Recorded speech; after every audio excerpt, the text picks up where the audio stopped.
নমস্কার, শুরু করছি ছক ভাঙা ছটা আপনাদের সঙ্গে। আমি পাপিয়া। ছোটবেলায় থিয়েটারে একটা কথা শুনেছিলাম জানেন, এই আমি নই। বঙ্গ রাজনীতিতে কেন, গোটা দেশের রাজনীতিতেই কখন যে কে কোথায় থাকেন বোঝা এবং বলা খুব মুশকিল, বিশেষ করে নির্বাচনের আগে। তৃণমূল ত্যাগ করলেন তাপস রায়, বিধায়ক পদ থেকেও ইস্তফা অভিমানী তাপস রায়ের। নেপথ্যে বড় কোনো ডিল, পাল্টা আক্রমণে তৃণমূল। আর আজই কুণাল ঘোষকে চায়ের আমন্ত্রণ জানালেন সুদীপ বন্দ্যোপাধ্যায়। সাংসদ ভুল স্বীকার করেছেন বলেও দাবি করছেন কুণাল ঘোষ। বরফ গলাতে চায় পে চর্চা। কথা মতোই সব মামলা থেকে অব্যাহতি নিলেন বিচারপতি অভিজিৎ গঙ্গোপাধ্যায়। ছেড়ে যাবেন না, আর্জি জানালেন আইনজীবী।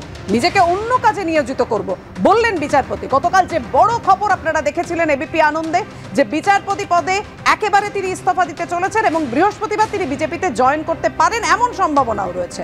সন্দেশখালি নিয়ে বসিরহাটের এসপিকে তুলোধনা নির্বাচন কমিশনের। ভয় দেখানো, বোমাবাজি, ধর্ষণ হলে সিনিয়র অফিসারদের সরানোর হুঁশিয়ারি। এই সমস্ত কিছু বিষয় নিয়ে আমরা আলোচনায় আসবো, কিন্তু তার আগে আজকের আলোচনার বিষয় আপনাদের সামনে।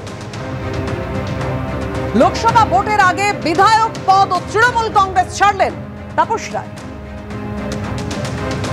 দুর্নীতি ও সন্দেশখালী কাণ্ড নাড়া দিয়েছে মন্তব্য বড়নগরের প্রাক্তন তৃণমূল বিধায়কের। তাকে কতটা ব্যথিত করেছে সে কথা তিনি বলেন। শেখ শাহজাহানের পাশে, অথচ আমার বাড়িতে ইডি নিয়ে মমতা বন্দ্যোপাধ্যায় নীরব, কোনো কথা বলেননি। এভাবেই আজকে আক্রমণ এবং অভিমান প্রকাশ করেন তাপস রায়। ইডি যাওয়ার পর দলীয় নেতৃত্ব থেকে বারবার ফোন করা হয়েছিল, মিথ্যে কথা বলছেন তাপস রায়। পাল্টা তৃণমূলের তরফ থেকে আজকে বলা হয় সুদীপ বন্দ্যোপাধ্যায়ের বিরুদ্ধে মুখ খোলায় কুণাল ঘোষকে শোকজ।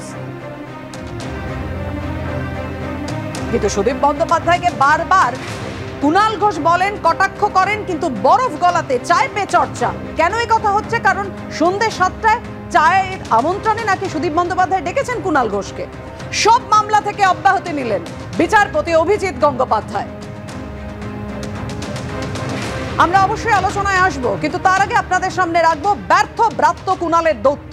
লোকসভা ভোটের আগে তৃণমূল কংগ্রেস ছাড়লেন তাপস রায়, বিধানসভায় গিয়ে ইস্তফা দিলেন বিধায়ক পদ থেকেও। 1 মার্চেই দলীয় সমস্ত পদ থেকে ইস্তফা দেন বড়নগরের তৃণমূল বিধায়ক। আর যাই হোক, তৃণমূল কংগ্রেস আমার জন্য নয়। অত্যন্ত উল্লেখযোগ্য এই মন্তব্য তাপস রায়ের। একজন বর্ষিয়ান তৃণমূল কংগ্রেসের নেতা, উপমুখ্য সচেতক যিনি ছিলেন, তিনি বলছেন যে তৃণমূল কংগ্রেস আমার জন্য নয়। দুর্নীতি ও সন্দেশখালীর ঘটনায় তিনি তাড়িত, সাংবাদিক বৈঠকে জানিয়েছেন। কি বলেছেন তাপস রায় দেখুন।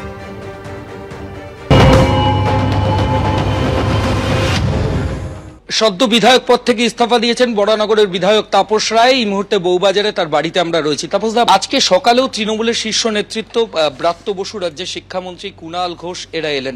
একটা মানভঞ্জনের প্রক্রিয়া হলো, কিন্তু ফাইনালি আপনি আপনার ডিসিশন যেটা নিলেন সেখানেই স্টিক করে রইলেন। রাজনৈতিক সিদ্ধান্ত তত ঠুনকো হয় না। রাজনৈতিক সিদ্ধান্ত এই নিলাম, এই বদলালাম, আর আমি সেই চরিত্রেরও নই, এটা সবাই জানে। আমি দৃঢ় চরিত্রের মানুষ, কঠোর কঠিন মনোভাবের মানুষ।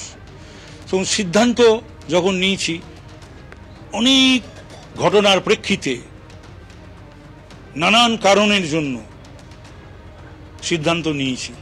তো সুতরাং বদলানোর জন্য তো সিদ্ধান্ত নিইনি। নেতৃত্ব বলছে যে তারা আগে থেকেই জানতেন, এটা তারা বুঝতে পেরেছিলেন। এটা কি আচ্ছা, তারা কি করে বুঝতে পেরেছিলেন? এই কথা যারা বলছেন বা যাদের বলাচ্ছেন, তারা আমাকে একবার ডেকে তো জিজ্ঞাসা করেননি যে আমি নাকি মাইন্ড মেকআপ করেছি, কেন করেছি? সবই যদি তারা জানতেন তাহলে আমাকে একবার ডেকে কথা বললেন না কেন? অদ্ভুত একটা কথা। তারা সমস্ত কিছু বুঝতেও পারেন, জানতেও পারেন। আসলে তাদের এখন এই পরিস্থিতিতে কিছু বলতে হবে, তাই তারা বলছেন। কিন্তু তাদের উচিত ছিল, যদি তারা বুঝতে পেরেছিলেন, একবার আমাকে ডেকে নেওয়া, আমার বাড়িতে আসা, বা আমাকে ডেকে নেওয়া, কোথাও ডেকে নিয়ে কথা বলা, বা আমি এবং আমার পরিবার যখন বিধ্বস্ত তখন আমাকে ডেকে নেওয়া, বা আমার পরিবারের পাশে একটু দাঁড়ানো। কোনোটাই যখন কেউ করেনি, দলের তরফ থেকে হয়নি, কেউ করেনি, তারপরে আমার মনে হয় তাদের এই ধরনের দেরি হয়ে গেল না, তাদের এই ধরনের কথাবার্তা বলা শোভা পায় না। মমতা ব্যানার্জি, অভিষেক ব্যানার্জি কেউ কন্ট্যাক্ট করেছিল আমার সঙ্গে? আগে, এখন না, আগে এই তো আগে অনেকবারই কথা হয়েছে। আগে এই ইডি রেডের আগে বহুবার কথা হয়েছে, ইডি রেডের পরেও আমার সঙ্গে 2বার কথা হয়েছে। দল ছাড়ার সিদ্ধান্ত আপনি যখন নিলেন, মানে মাননীয় মুখ্যমন্ত্রীর কোনো কথা হয়নি। দল ছাড়ার সিদ্ধান্ত যখন আপনি নিলেন, এরপরে কি দলের শীর্ষ নেতৃত্বের তরফ থেকে কোনো ফোন কলস বা আপনাকে কনভিন্স করার কোনো প্রক্রিয়া সেগুলো? আমার কিছু কলিগ তারা কয়েকদিন ধরেই আমার কাছে এসেছে, বলেছে, আমি তাদের কথা শুনেছি মনোযোগ সহকারে, এবং আমিও যখন আমার কথাগুলো তাদের বলেছি তারা তখন আর আমার এই বলা কথাগুলো ফেলতে পারে, এইটুকুনি বলবো আমি। আপনি 21শে ফেব্রুয়ারি শেষবার বরানগর বিধানসভায় গেছিলেন, আপনার ওখানে ভিজিবিলিটি ছিল, যে কোনো অনুষ্ঠানে আপনি যেতেন, থাকতেন, কিন্তু 21 তারিখের পর থেকে আপনি আর যাননি। তার এবং ওখানে একটা কর্মী সভা, মিউনিসিপ্যালিটি, সেখানেও আপনি বলে এসেছিলেন যে আপনি আর আসবেন না। আগে থেকে আপনি মনস্থির করে ফেলেছিলেন, আজকে সিদ্ধান্তটা ফাইনালি যান? মনস্থির তো অনেকদিন আগেই করতে হয়েছে, করেছি।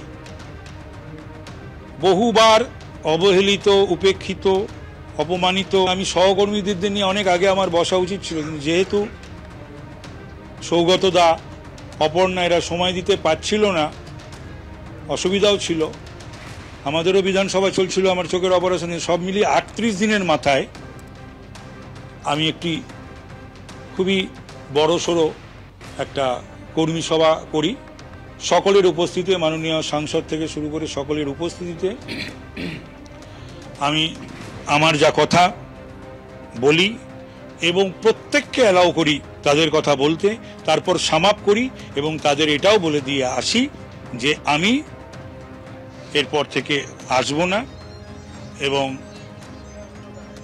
মাননীয় সাংসদ সৌগত রায়ের সামনে বলে আসি যে আমি মাননীয় সাংসদ 21শে ফেব্রুয়ারি ইলেকশনও করব না। সাংসদ আপনাকে আটকানোর চেষ্টা করেনি? না না, কোনো কথাই উনি বলেননি, বলেন যে আমি সামাপ করতে বলেছিলাম, তিনি করেননি, এবং তারপরে আজ পর্যন্ত তিনি একবারও যোগাযোগ বা আসা বা ফোন করা, যদিও আমার বাড়ি তার বহুবার আসার জায়গা, করেননি। একটা লাস্ট কোয়েশ্চেন তাপসদা, যদিও আপনি এখনো মুখ খোলেননি এটা নিয়ে, বিজেপি বলছে যে আপনি বিজেপিতে জয়েন করতে পারেন, উত্তর কলকাতায় আপনি প্রার্থী হতে পারেন।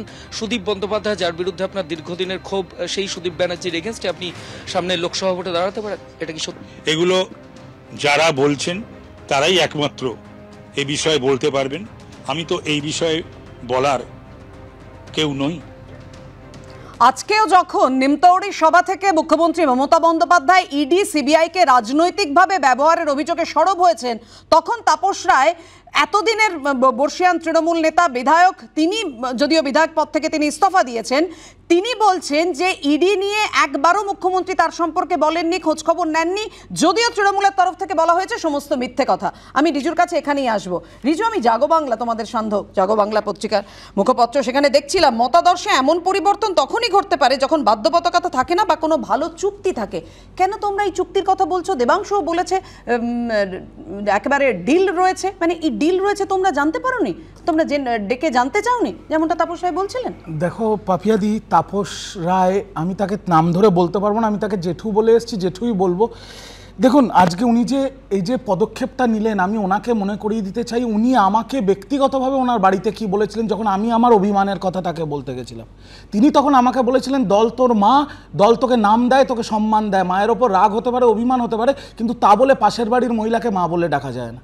আজকে সেই তাপস রায় একটা ইডির কি রেড হলো না কি হলো, তখন যখন আমাদের মতো মুখপাত্ররা এসে তার বিরুদ্ধে, তার হয়ে কথা বলেছি, তাকে ডিফেন্ড করেছি।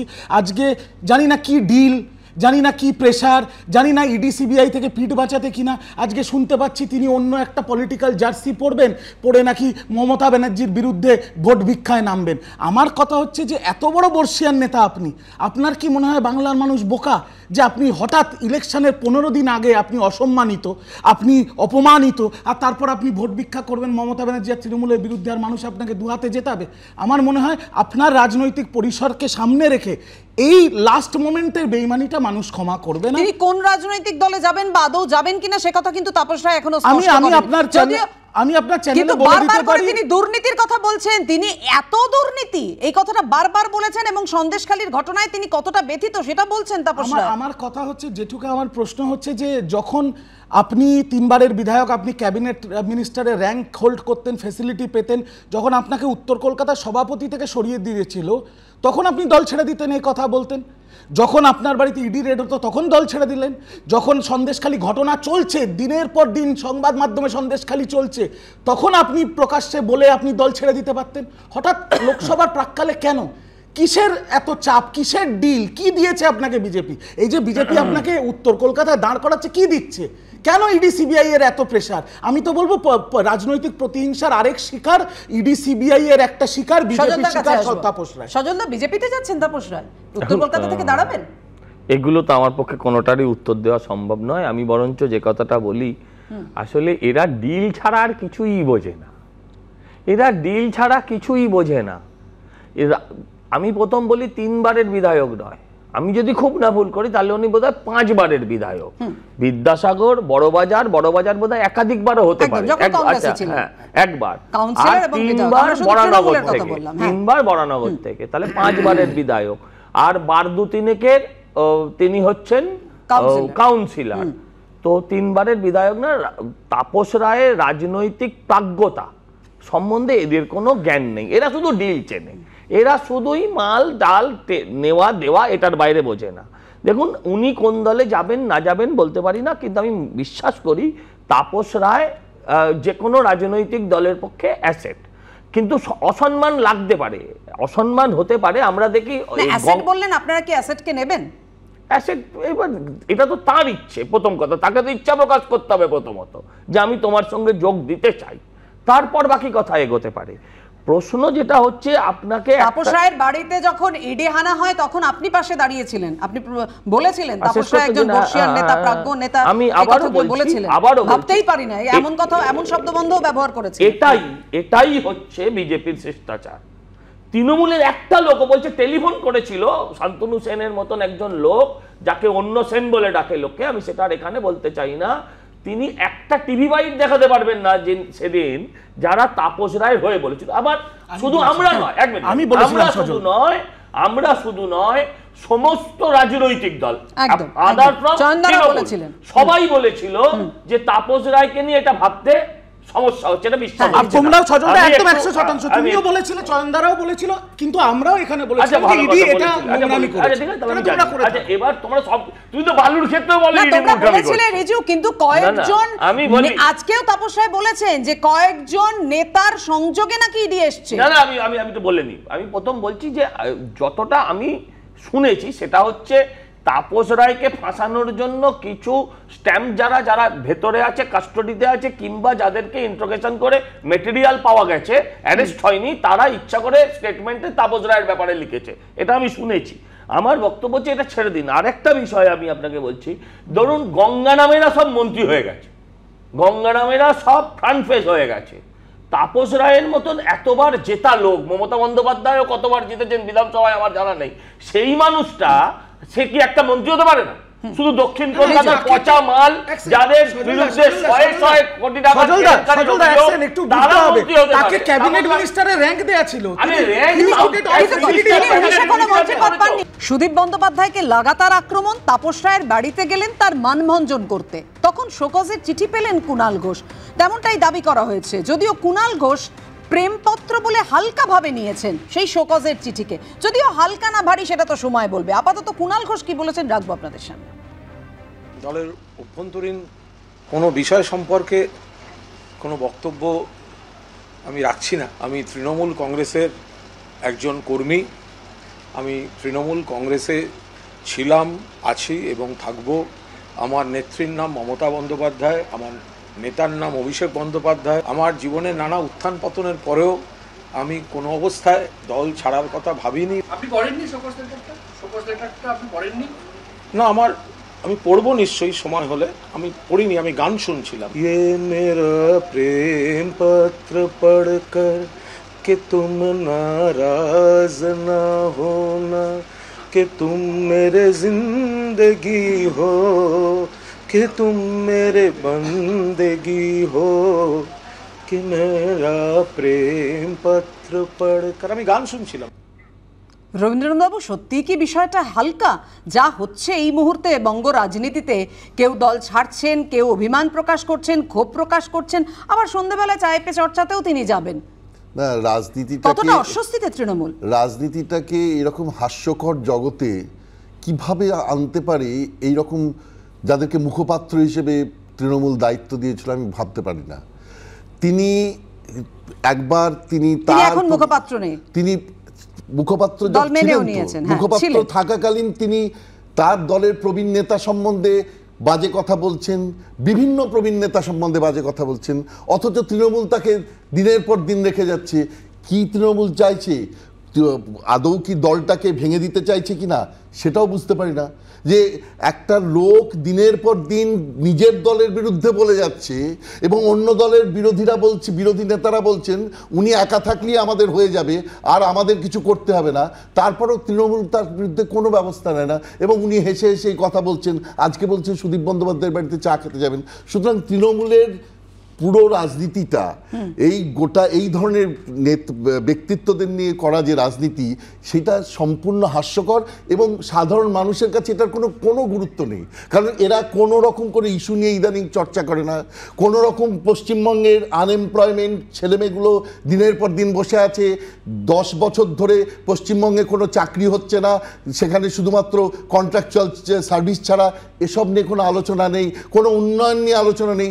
শুধু আলোচনা হচ্ছে চুরি, গোটা কে চুরি করেছে, কার ঘরের থেকে টাকা পাওয়া গেছে, কে ইডিকে আমার ঘরে পাঠিয়ে দিয়েছে, অর্থাৎ দুই চোরের মধ্যে যেন লড়াই শুরু হয়ে গেছে। একদমই রবীন্দ্রনাথ বাবু, আপনি বলছিলেন আমার ওই কুণাল ঘোষ যে গানটা গাইলেন মোহাম্মদ রফির, সত্যি যদি এই প্রেমপত্র মানে এরকম ইতিবাচক পত্র চাকরি প্রার্থীদের হাতে আসতো, তারা সেই চিঠিটা পেতেন, সত্যি সেই সুদিনের অপেক্ষায় আমরা তো প্রত্যেকেই রয়েছি। কিন্তু এজলাস থেকে এবার বৃহত্তর ক্ষেত্রে রাজনৈতিক ময়দানে নামছি। গতকাল আপনারা জানেন এবিপি আনন্দকে দেওয়া এক্সক্লুসিভ সাক্ষাৎকারে বিচারপতি অভিজিৎ গঙ্গোপাধ্যায় বলেছিলেন আজকে সব মামলা থেকে তিনি অব্যাহতি নিলেন, সব মামলা থেকে অব্যাহতি নিলেন বিচারপতি অভিজিৎ গঙ্গোপাধ্যায়। বিচারপতি অভিজিৎ গঙ্গোপাধ্যায়কে সিদ্ধান্ত পুনর্বিবেচনার আর্জি, আপনি চলে গেলে অনেক ক্ষতি হবে, আমাদের ছেড়ে যাবেন না, আর্জি আইনজীবী কমলেশ ভট্টাচার্য। আমি এখন থেকে নিজেকে অন্য কাজে নিয়োজিত করব, মন্তব্য বিচারপতি অভিজিৎ গঙ্গোপাধ্যায়। আপনার কাজ এখনো শেষ হয়ে যায়নি, বিচারপতি গঙ্গোপাধ্যায়কে উদ্দেশ্য করে মন্তব্য আইনজীবী কমলেশ ভট্টাচার্য। আমি 29 বছর ধরে কলকাতা হাইকোর্টের আইনজীবী, সকলের সঙ্গে যোগাযোগ থাকবে, মন্তব্য বিচারপতি অভিজিৎ গঙ্গোপাধ্যায়। আমার যাওয়ার সময় হয়ে গেছে, আমার জায়গায় অন্য কেউ আসবেন, তিনি নিশ্চয়ই আপনাদের সুরাহা করবেন, মন্তব্য বিচারপতি। আমি এই জায়গায় জয়ন্তদার কাছে আসবো। জয়ন্তদা, ছাত্রছাত্রী হিসেবে যখন প্রিয় শিক্ষক আমাদের ছেড়ে চলে যেতেন তখন আমাদেরও এই আর্জিটা থাকতো, আমাদের এই অনুরোধ থাকতো যে আমাদের ছেড়ে যাবেন না, অনেক ক্ষতি হয়ে যাবে। যেমনটা আজকে আর্জি জানিয়েছেন, অনুরোধ জানিয়েছেন আইনজীবী কমলেশ ভট্টাচার্য, মানে যার বহু রায় এবং পর্যবেক্ষণ রাজ্য রাজনীতি শুধু কাঁপিয়ে দেয়নি, সাধারণ মানুষ ছুটে গেছেন, তাকে মসিহা বলেছেন, ভগবান বলেছেন।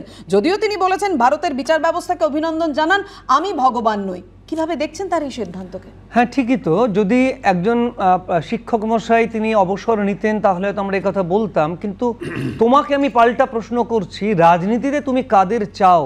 এই শেখ শাহজাহানদের নাকি এই মহামান্য বিচারপতি অভিজিৎ গঙ্গোপাধ্যায়ের মতো মানুষদের?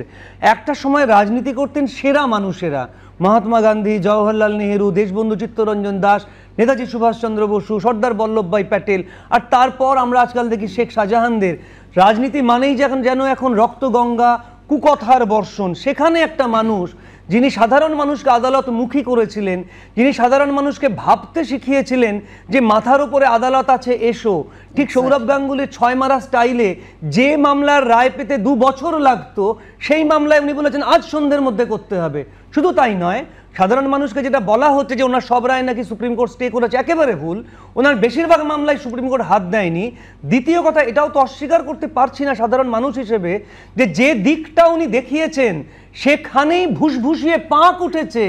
অর্থাৎ এই মানুষটার কতটা দূরদৃষ্টি, আজকে এই মানুষ না দেখালে এত বড় যে দুর্নীতি হয়েছে সেটা বাংলার মানুষ জানতেই পারতো না। এই মানুষটা আজকে রাজনীতিতে এলে রাজনীতির উপকার হবে, দেশের উপকার হবে, দশের উপকার হবে। উনি তো বলেছেন আমি এজলাসে বসে সেই মানুষগুলির জন্য করতে পারতাম যারা আমার কাছে আসছেন, কিন্তু রাজনীতিতে এসে আমি সবার উপকার করতে পারবো। কাজেই এই ধরনের মানুষদের রাজনীতিতে প্রয়োজন। আজকে আমি ব্যক্তিগতভাবে মনে করি কতটা কলজের জোর থাকলে পদে থাকতে থাকতে জজিয়তি করতে করতে তিনি রাজনীতিতে আসতে পারেন। কারণ তিনি কারো চ্যালেঞ্জ নিয়ে বললেন যে সে আমাকে চ্যালেঞ্জ করেছে যে ময়দানে নামুন, আমি ময়দানে নামছি এবং আমি তাকে দেখাবো। আজকে যারা তাকে গালিগালাজ করছে, খারাপ কথা বলছে, মনে রেখো তারা ভয় পেয়েছে। এই মানুষটির সততা, এই মানুষটির ইন্টিগ্রিটি, এই মানুষটির কে সাধারণ মানুষ যে ভগবানের চোখে দেখে, তার এই দৃষ্টিকে ভয় পেয়েছে বলে আজকে কেউ কেউ তাকে গালিগালাজ করছে। কিন্তু আমি ব্যক্তিগতভাবে মনে করি আজকে যদি উনি ভোটে যেতেন, উনি যদি আজকে পার্লামেন্টে আসেন, আমি তোমাকে বলছি পার্লামেন্টে তো এদের দরকার যারা আইন প্রণয়ন করতে পারবেন, যারা অভিনেতা অভিনেত্রীদের পার্লামেন্টে প্রয়োজন নেই। 10 বছর 12 বছরে আমরা দেখলাম তো অনেককে কি উপকার হলো সাধারণ মানুষের। একটা নতুন আইন যা সাধারণ মানুষের সাহায্যে লাগে, আজকে এই ধরনের লোককে পার্লামেন্টে যেতে হবে যারা আইন জানেন। কাজে আমি তোমাকে বলি, হ্যাঁ নিশ্চয়ই কষ্ট হচ্ছে আমাদের যে এই মানুষটাকে আমাদের মধ্যে পাবো না, কিন্তু এই মানুষটা সাধারণ মানুষের মধ্যে গেলেন। সাধারণ মানুষ এতদিন নিশ্চিন্তে ঘুমিয়েছিলেন মাথার উপরে আদালত আছে ভেবে, মাথার উপরে এই মানুষটা আছেন ভেবে, আজকে নিশ্চিন্তে ঘুমোবেন এই মানুষটা রাজনীতিতে আসছে ভেবে। রাজনীতিতে ভালো ভালো মানুষ স্বচ্ছ, আপনি বলছেন রাজনীতি সমৃদ্ধ হবে এবং মানুষ আরো বেশি করে উপকৃত হবে। কিন্তু যে কথা জয়ন্তদা বলছিলেন যে লাগাতার আক্রমণ যারা করেছিলেন তাকে, সত্যি তো লাগাতার অপমান ও ব্যঙ্গ করেছে শাসক দল, তারাই চ্যালেঞ্জ ছুড়েছিল, তাই এজলাস ছেড়ে বৃহত্তর ক্ষেত্রে যাচ্ছে। এটা গতকাল গতকাল এবিপি আনন্দকে দেওয়া এক্সক্লুসিভ সাক্ষাৎকারে এমনটাই বলেছিলেন মাননীয় বিচারপতি অভিজিৎ গঙ্গোপাধ্যায়। দেখুন সেই অংশ। বৃহত্তর ক্ষেত্রে আমাকে যেতে হচ্ছে, এই জন্যে আমি আমাদের ক্ষমতাসীন দলকে অভিনন্দন জানাবো যে আমি যখনই কোনো ন্যায় বিচার করতে গেছি যেখানে ন্যায্যতা থাকবে, সেটা যখনই তাদের পছন্দ হয়নি, তাদের বিভিন্ন মুখপাত্র আদালতের এবং বিচারপতির উদ্দেশ্যে অত্যন্ত অপমানজনক সব মন্তব্য করেছেন, অত্যন্ত ব্যঙ্গাত্মক মন্তব্য করেছেন। কিছু দালালও নেমে পড়েছিল মাঠে কালো কোট গায়ে দিয়ে, যারা ওই একই রকমের গালাগাল আমাকে করত। এই যে রঙ্গ ব্যঙ্গ অপমান, এবং বারে বারেই আমাকে বলা হয়েছে ক্ষমতাসীন দলের পক্ষ থেকে, যখনই তারা কোনো প্রতিক্রিয়া দিয়েছেন যে আপনি মাঠে আসুন, সামনে মাঠে আসুন, এসে লড়াই করুন।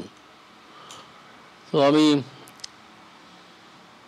ভেবে দেখলাম যে তারা যখন ডেকেইছেন এত করে এবং এত ধরনের ব্যঙ্গ এবং অপমানজনক কথা বলেছেন, তাহলে তাদের ইচ্ছেটাই পূর্ণ হওয়া উচিত, পূর্ণ হওয়া দরকার। সেই জন্যই আমার এই পদ ছেড়ে এখন চলে আসা। আর এজলাসে বসে তার করা মন্তব্য, তার অবজারভেশন, যেগুলো কার্যত প্রবাদ বাক্যের মতো মানুষের মুখে মুখে গড়ে, যে দুর্নীতির মাথা খুঁজতে বলা, কখনো ধেড়ে ইঁদুর বেরোনোর মতো ভবিষ্যৎবাণী, ঢাকি সমেত বিসর্জনের হুঁশিয়ারি।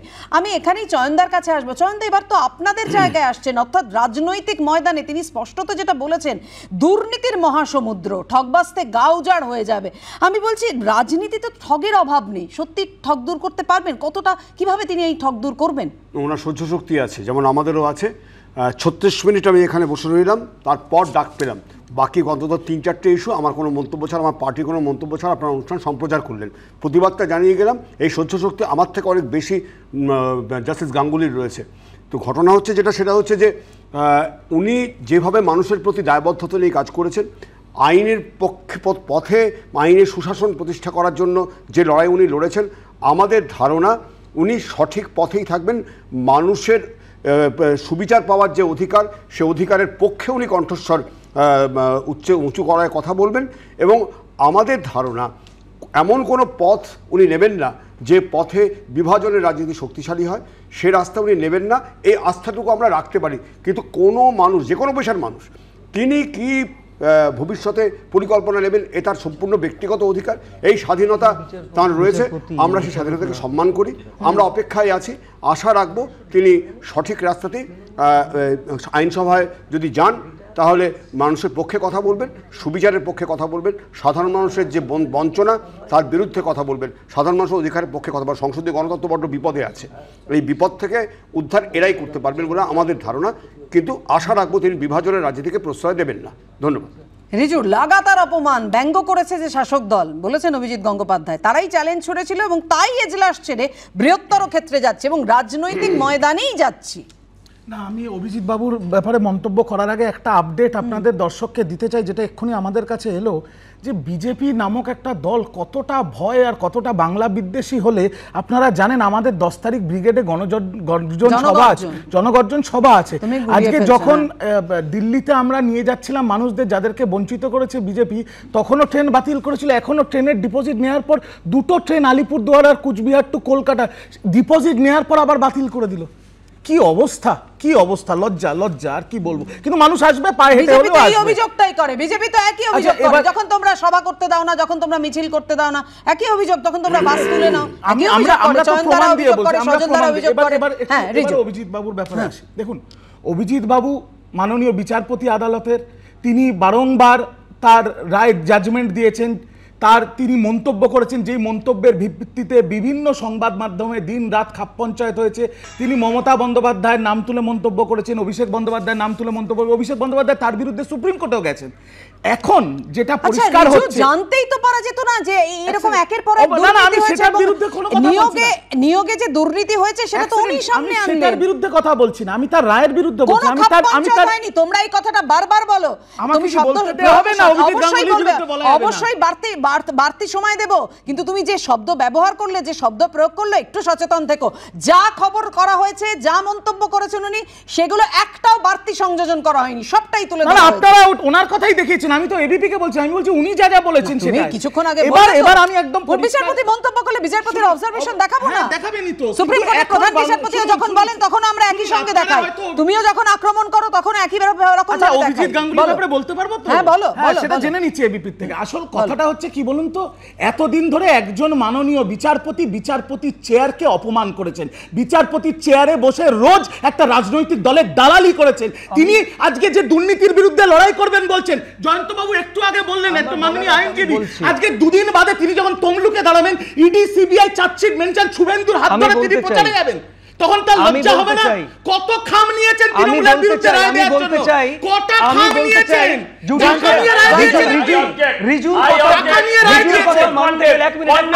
রিজুর কথা মানতে গেলে জুডিশিয়ারিকে তুলে দিতে হবে মহামান্য বিচারপতি বিবেক চৌধুরী, কৌশিক চন্দ্র,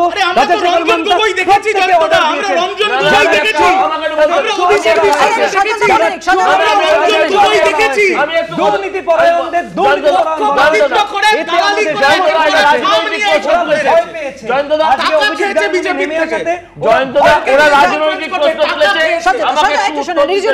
তুমি বলেছো। আমি প্রথম বলি, এই কথা প্রত্যাহার করে ক্ষমা চেয়ে নেওয়া উচিত। একেবারে এখনো তিনি বিচারপতি, একজন হাইকোর্টের বিচারপতি, করা উচিত।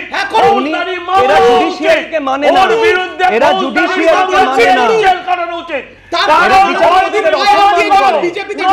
ক্ষমা চাও যে বিচারপতি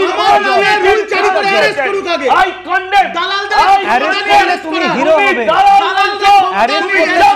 হবে, আজকের ডেট অফ দি বিচারপতি। না শুধু তাই নয়,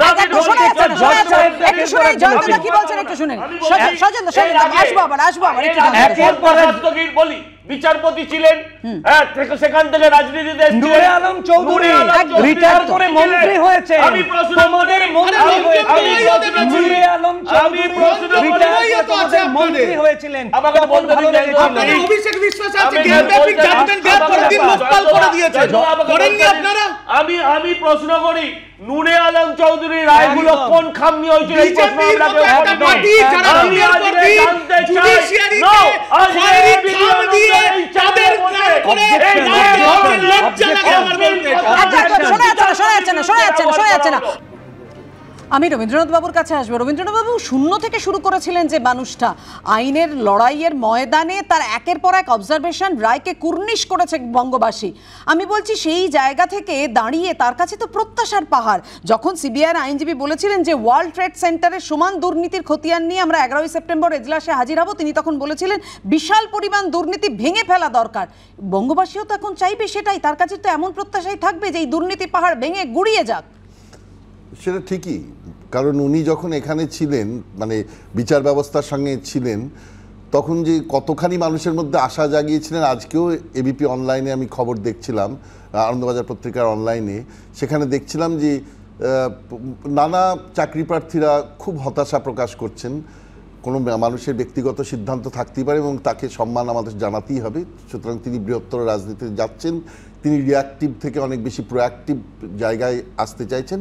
সুতরাং সেটা তো বটেই, ওনার একটা দৃঢ়তা আছে চরিত্রের, ওনার একটা ইন্ডিপেন্ডেন্ট ডিসিশন নেওয়ার ক্ষমতা আছে, ওনার সাহস আছে।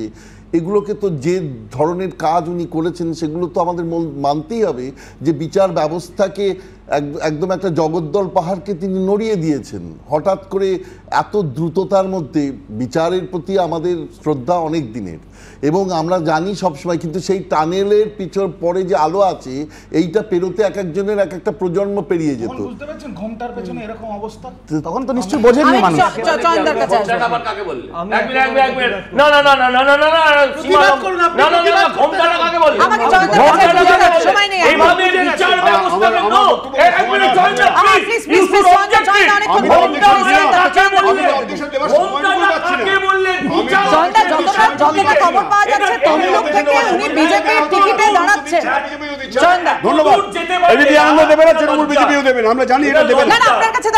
ঘটনা হচ্ছে যেটা, সেটা হচ্ছে যে এই ধরনের কথাবার্তা বিজেপি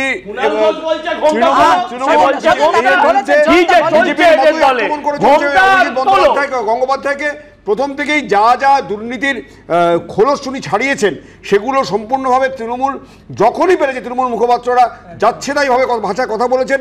আজকেও আমরা শুনছি এখনো সিটিং জাজ তার সম্পর্কে অশ্রদ্ধাকর ভাষায় কথা বলছেন। এগুলো ঠিক নয়। সামাজিক মূল্যবোধ হারিয়ে যাচ্ছে, তখন অবশ্যই এখনো সিটিং জাজ সম্পর্কে আমরা কোনো মন্তব্য করতে পারি না। বিজেপি জয়েন করলে কেন বলবো না, অবশ্যই বলবো। তার বিরুদ্ধে আইনত ব্যবস্থা নিক কোর্ট। এখনো তিনি একজন বিচারপতি, তার ভালো মন্দ হলে